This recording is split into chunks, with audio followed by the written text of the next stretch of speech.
Before this video starts, we're going to be doing 10 jumping jacks. I want you to join me right now, and we'll talk about why here in a second, but this is going to start to be an everyday video thing, so I hope you guys get ready. Ready? Let's go. 1, 2, 3, 4, 5, 6, 7, 8, 9, and 10. 10 jumping jacks. Let's go. Already a productive day. So you've been laying down on your ass or, not really feeling that productive.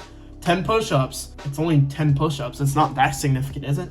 No, but the more you try to get in a routine of things, the better of the habits are going to be. You're going to feel a lot more adapted to doing that every day, and therefore that's when it's going to start getting progress. See what I mean? So we're going to be doing 10 jumping jacks pretty much before every video. I might cut it off a little bit, but you can join me. It's really nice. Hopefully this will pan out pretty well. This video is going to be about how to build up your self-esteem as a young teenager, specifically the age ranges between 12 and 17, around the middle school to high school range.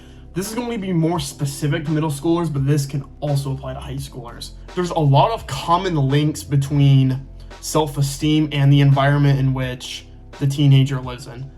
I had a self-esteem problem when I was younger. I got constantly criticized for things like about how I feel about myself, what I did, for example.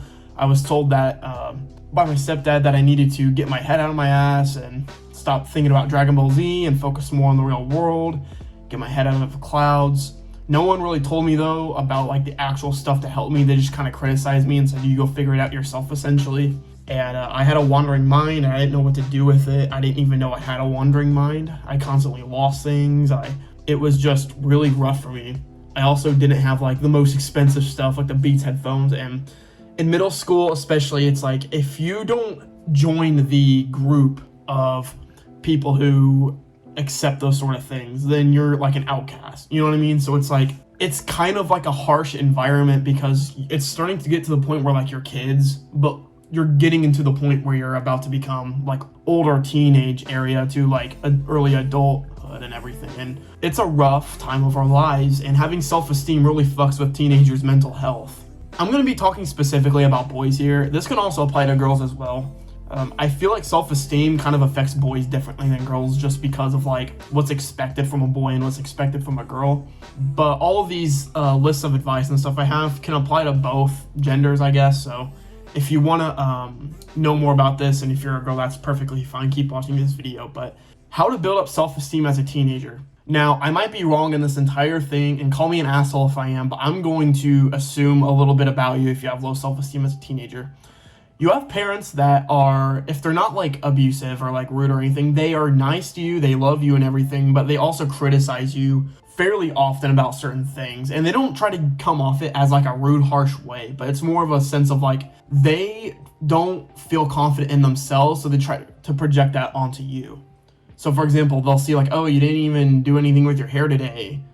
They don't actively try to go up and like help you on how to do these certain things. They kind of tell you to learn it yourself, which has some merit to it. Like there is a value of learning those things yourself, but I don't think learning things yourself then when you're like a very, very like young teenager, I think it's really the way to go. I think when you first start and get in middle school, I think that's the time for the parents to like guide the child. But once when they get into like high school, it's like, all right, this is the time you need to start like making your own decisions as far as like personal stuff like that goes. You know what I mean? So honestly, that can start as early as middle school, but it's just all subjective. There is some sort of clique in your middle school where if you don't act or behave or wear things in a certain way or wear certain things, become a certain person, then you're going to be considered an outcast, specifically with the popular kids group. For example, if you don't wear like Nike, I don't even know my shoe brands, like Nike, are they called Jordans? Yeah, like Nike, like if you don't have these shoes, like you're not really that cool. If you don't wear all Nike, you're not cool. If you don't play basketball, you're not cool. If you play wrestling, you're gay. Dude, I did wrestling in middle school. It was rough hearing basketball players and shit say, wrestling's all gay. Like, why do you even like put your balls on like sweaty people's faces? Like, that's so nasty. Oh shit. Yeah, a lot of that happening in middle school. A lot of the hias and fucking damn, bro.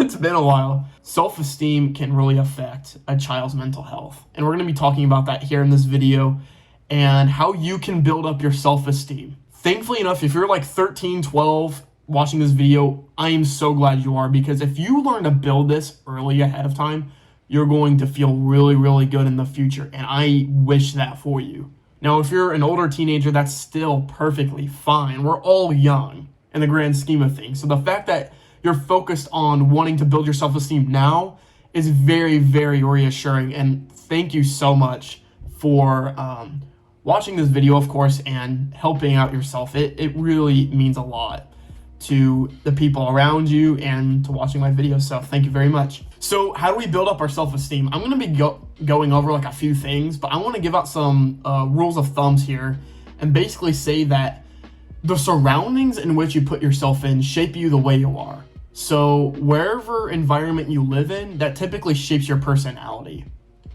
This is more of like a nurture type deal rather than a nature thing. You're the product of your environment. And I've said that line in previous videos, but this applies kind of differently. You are influenced by everything you witness and experience, especially whenever you're a young kid and you don't have your frontal lobe fully developed, and you know, it doesn't get fully developed when you're a guy until you're 25, but it's really, it varies, especially during adolescence whenever you're very young, and your environment can really shape you and base you, give you kind of your own personality, if you will, based on where you live. With the environment in which you live in, there are a lot of people that are going to attempt to affect how you feel about yourself. You know, your friends in school, the weird kid, the popular kid, the basketball kid, you know what I mean? Teachers, parents, just everybody that influences you are going to have a huge impact on your personality and your self-esteem, and they kind of base you off your merit. So you kind of get like a merit based on your family and your parents, school and everything, and that's basically what your personality shapes you off to be, based on all these environmental factors. And it plays a really big role in growing up and becoming an adult, and it's a foundation time of your life. So building up your self-esteem is the foundation. You're in the foundation parts of your life. So again, if you're working on this, that's amazing. So the first thing that I want you to do if you have low self-esteem, and yes, it's a step-by-step process, but it's all going to interconnect. Surround yourself with people that make you feel good. This is kind of like an obvious fucking like whatever type of advice on surface value. It's like, well, of course I want to, right? Like, I want to be surrounded by people. And that's the thing. It's a lot trickier than you think, because when you're a kid, you're forced to be around people that you don't like. And, you know, that happens a lot. You know, maybe you hate your brother or whatever. And the best way to me, I think, to surround yourself with people that make you feel good is by joining clubs or joining some sort of extracurricular sports that interest you. So things that you find interesting. I think this is really good, because if you find something that interests you and you're joining a club based on those sort of things, are there going to be some dickheads? Yeah, sure. You know what I mean? Like in the football team, of course. You know what I mean? But there's also, I'm sure there's going to be people that you care about, or people that like you, and people that appreciate you for being there, because all of you guys share the same interests. So therefore, there's something that connects all of you guys. This gets a lot easier as you get older, because people kind of tend to become more polite. Teenagers do tend to become a little bit more polite towards those type of people, and surrounding yourself with the right people is so important, because like I said, the people that you're surrounding by determines your character. It's so important that you surround yourself with people that make you feel better about yourself. So for example, let's say you're interested in soccer, right? And you join the soccer team, and some of the people there are pretty cool, and some of them are dickheads, but ultimately you guys all get happy whenever you guys score a goal, right? Like, people can appreciate one another when they're in these extracurricular activities. Whenever you have these people on the soccer team, there might be people that you actually really like, and, you know, they try to bring you up. And let's say there are dickheads out there, right? Let's say like there's an asshole or someone that's like, you know, kind of like being rude for no reason. Lift them up too. Now that sounds kind of weird. Like, why would I want to be nice to the guy that, you know, that's an asshole to me? It's because those people are going to quickly become your friend if you become positive towards them. And not being shaken by the stuff that they say and not taking it personally, which we can go over into an entire video about personal criticisms and stuff like that and how to actually handle criticism. But don't take what they say personally and try to lift them up. And it's not a matter of coming off as fake. It's just a matter of, I want to see these people in their best potential.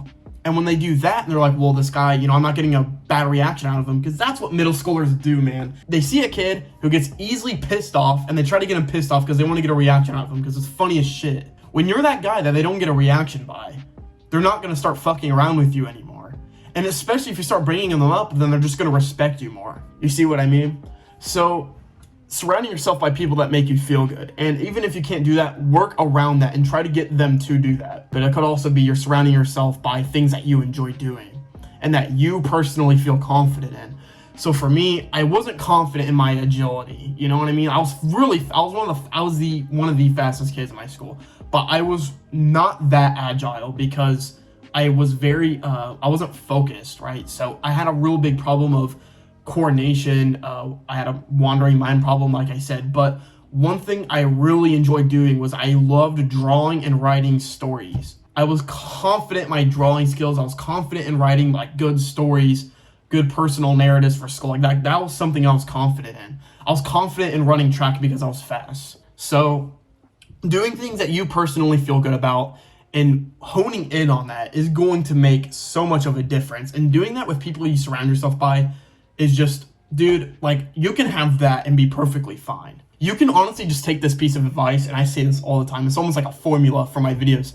You can say these things all the time, like make yourself feel good. You can surround yourself with people that you enjoy being around and doing things that interest you. It's so important that you can get this, and you can do all this and still feel very, very good. And honestly, you can probably be okay with just doing this one thing. But I'll tell you else something that will really help. Begin part-time holistic self-improvement.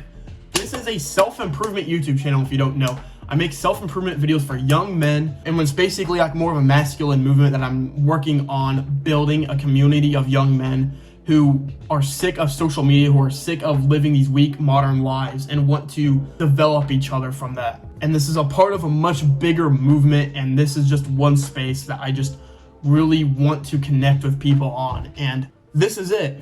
If you can begin self-improvement by the time you're 13 years old, you are going to be living your best life possible in your teenage years, especially in your 20s and 30s. So what is self-improvement? If you aren't familiar with it, self-improvement is pretty much working on yourself externally, mentally, and physically. So, for example, types of habits you can be doing is going to the gym, working out, meditating, getting good sleep. You see what I mean? These things are very, very important for you to do. Now you might say, oh, but I can't go to the gym because my parents don't have money, or my parents won't drive me over. Just work out at your house then. Oh, but I don't have weights. Work out calisthenics instead. Do push-ups, sit-ups, pull-ups. Whatever you can do, without machines, dumbbells, or whatever, you can do it.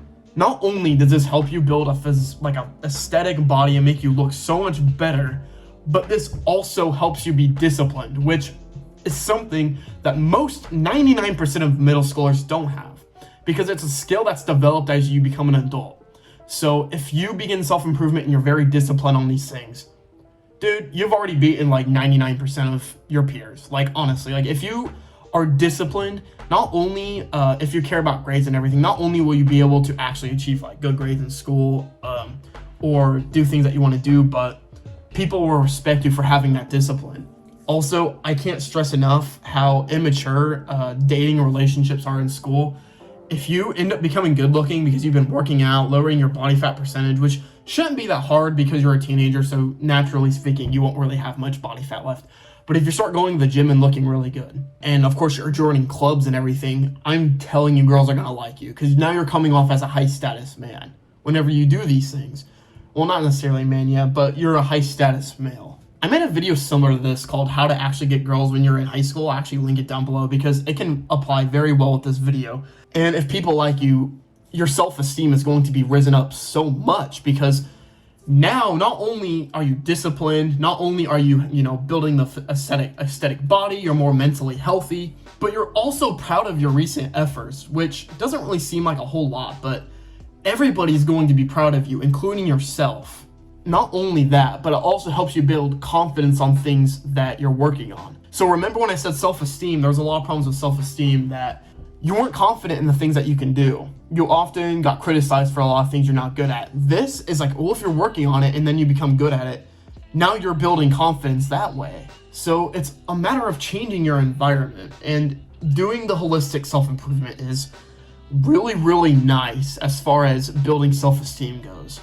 Now, we're going to be talking about some obstacles now, and I know there's a lot of things going on in your mind, a lot of questions, and I want to address them right now. So I'm going to call this the teenager popularity trap. The teenager popularity trap is essentially this idea that when you're a kid, specifically before you graduate high school, it's more like before high school because you can get a job in high school. A lot of your wealth, health, mental health, physical health is all determined based on your parents' level of success. So if your parents have like a low income and they don't make a whole lot of money and they're constantly worried and stressed and they kind of project that onto you, then that's kind of how you become to be.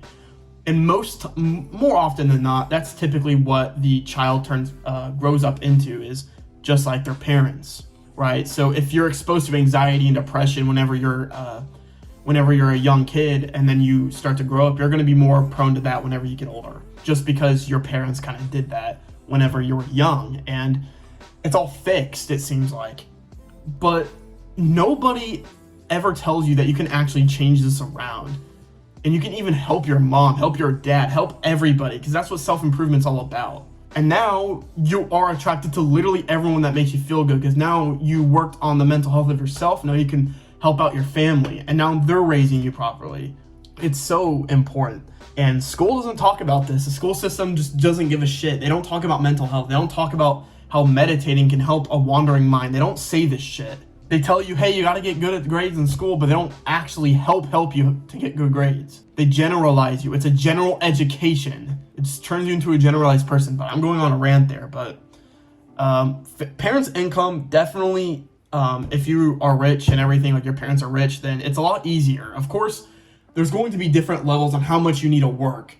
But honestly, I wish that you're in the very bottom. I wish that you have the worst not the worst, but not to where it's abusive, but I hope that you're suffering, because suffering comes growth. You're going to see the worst and the best of your lifetime. You're going to grow so much over these next few years, and it's such a beautiful thing, and I wish that for you. But if you're not and you have a lot good going on, that's great. Honestly, that's great. Parents' income can affect how much you can work or how much progress you're going to need to make. But it's definitely interchangeable. You can change all this stuff. To people that say that you can't, like, oh, you don't have Beats headphones, so you're fucking weird. It's like, who gives a shit? Work on yourself, you'll be fine. You can work around your family's income is basically what I'm trying to say. Although that's fixed and it's going to be really hard for you to do things because your parents don't have a lot of money, dude, you can definitely do it. Like, you're already watching this video and you probably watched like 15 minutes of this video. I'm so proud of you, the fact that you're so focused on working on yourself here. And honestly, with the whole parents' income thing, just focusing on things that you can change is what matters. You can't change the fact that you can't get Nike Air Forces. You can't change the fact that you don't have, American Eagle jeans.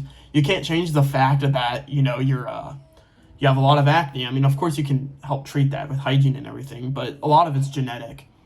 Focus on the things that you can change before complaining about, oh, but I can't, I'm brown, I'm all this shit. It's like, focus on things that you can change first, and then work on that, hone on that, get as best as you can, then come back to me and say, oh, but I won't. That's the thing, you won't.